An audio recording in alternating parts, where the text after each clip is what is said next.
Saad bin റബീഅ റളിയല്ലാഹു അൻഹു ഉഹദിൽ ഷഹീദായ സ്വഹാബിയ.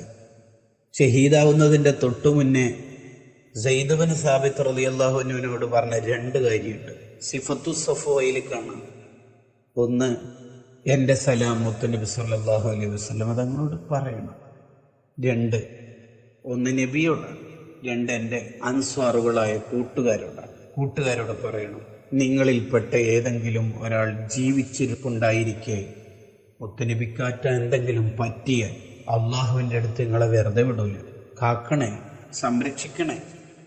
70-ലധികം മുറിവേറ്റു വാങ്ങി ശരീരത്തിൻ്റെ വ്യത്യസ്ത ഭാഗത്തിലൂടെ രക്തമൊഴുകി മുത്തുനബി തങ്ങൾക്ക് സർവ്വതും സമർപ്പിച്ച് അവസാന ശ്വാസത്തിൽ സലാമും കൊടുത്തയച്ച് ഈ ലോകത്തൊന്ന് വിട പറയുമ്പോൾ കൊടുക്കണ വസിയത്ത്, അൻസ്വാറുകളെ മുത്തുനബിക്കൊന്നും പറ്റാതെ നോക്കണേ എന്ന്. ഇതല്ലേ മഹബത്ത് എന്ന് പറയുന്നത്.